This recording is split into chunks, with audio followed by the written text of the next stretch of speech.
Saifullah Yusuf menyesalkan pernyataan dari Wali Kota Denpasar I Gusti Ngurah Jaya Negara yang mengatakan penonaktifan BPJS PBI merupakan instruksi khusus Presiden.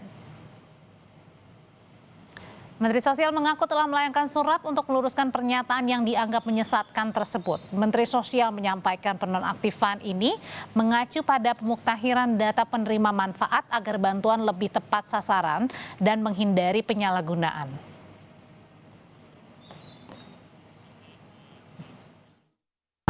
Saya terus terang menyesalkan pernyataan salah satu wali kota yang menyatakan bahwa seakan-akan penonaktifan PBI itu merupakan instruksi Presiden. Hari ini saya kirim surat kepada wali kota dimaksud untuk meluruskan pernyataannya karena itu bisa menyesatkan. Kenapa? Karena penonaktifan itu semata-mata didasarkan data yang ada. Sementara itu, Wali Kota Denpasar I Gusti Ngurah Jaya Negara meminta maaf kepada Presiden dan tidak bermaksud mengeluarkan pernyataan bahwa kebijakan penonaktifan BPJS PBI merupakan instruksi Presiden Prabowo Subianto yang dijalankan melalui Kementerian Sosial.